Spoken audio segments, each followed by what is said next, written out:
Okay, we're going to get started and we're going to pick up from where we left off last week on the Coach Payne Learning Network. Here's a nice quote I like. Your talent determines what you can do.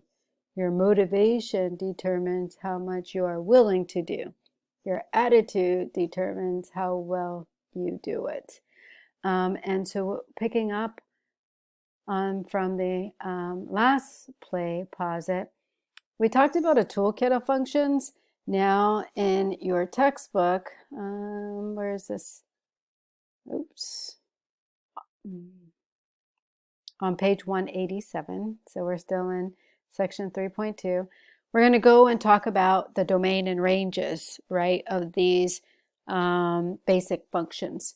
So if we're dealing with a constant function, let's say y equals 2, right? What that means, it doesn't matter what x is, the y value will be 2. So in this case, the domain will be from negative infinity to positive infinity, and the range. So this is the thing. Typically, we would write the range. I gotta get my tablets. Is that it would be just the set with that particular value if you use set notation opposed to the interval notation is what they're using here. And then again, the domain consists of all real numbers. However, we're using interval notation to denote that. And there are no restrictions on its input. Now, the next function that we talked about was the identity function. And what this illustrates, think about all the thousands of points that are on this line going up, the thousands of points that are going down. Think about what those numbers are in those ordered pairs.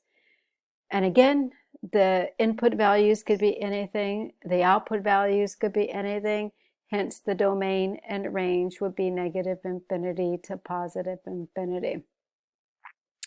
Then we had the next function, which is the absolute value function.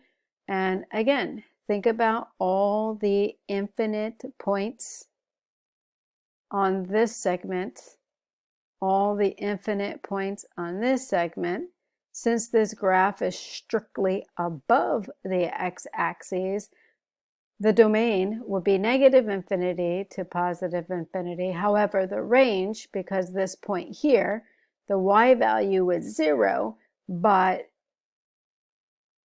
it could be positive. So that's why we have a bracket at 0 to positive infinity. Then our next parent function would be the quadratic function. And that's why it's so important to include arrows on your graph, because that helps specifies what the domain and range is going to be. However, if you think about all the infinite points here, point, notice your x's are getting larger here. Your y values are getting larger there. 0, your x values are getting smaller here. Your y values are getting larger. So that's why the domain is negative infinity to positive infinity, and your range is 0, bracket included, to positive infinity. So we have the quadratic function. Now we have the cubic function. And the cubic function is going to illustrate here that we're going. So your x values are getting larger while the y values are getting larger. But then when we're going here, these x values are getting smaller and the y values are getting smaller. However, x could take on any real number, y could take on any real number, hence you have negative infinity to positive infinity. And then we have our friend, the reciprocal function. We actually have two reciprocal functions. So you have the reciprocal function and the reciprocal squared function. And we'll talk about those, but because you cannot equal 0, this graph will have what is called a vertical asymptote. So 0 is not included in the domain nor the range.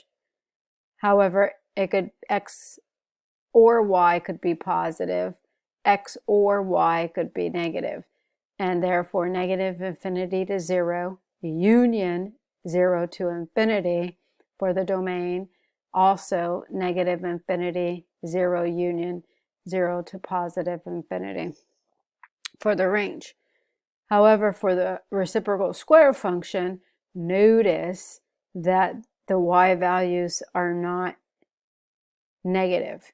So the domain will be the same, but the range would be 0 to positive infinity. And it says over here, note that the output of this function is always positive due to the square in the denominator, so the range includes only positive numbers. And then we have our square root. We know the square root can take square root of negative values, hence the domain would be from 0 to positive infinity, and then the range will also be 0 to positive infinity with the bracket. And it also illustrates that we cannot take the square root of negative real numbers, so the domain must be 0 or greater. And that's what we talked about in the last video. And then we have our cube root function, which is different than a square root function because you are able to take the cube root of negative values.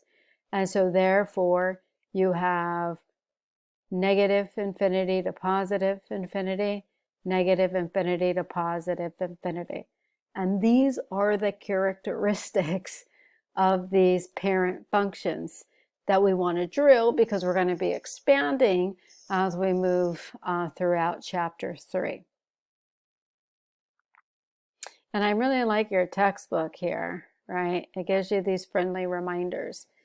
Given the formula for a function, determine the domain and range, exclude from the domain any input values that result 0 and the denominator. Now this is dealing with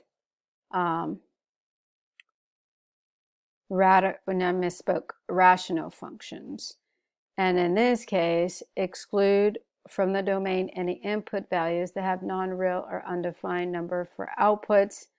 Use the valid inputs to determine the range of output values. Look at the functions graph or a table to confirm.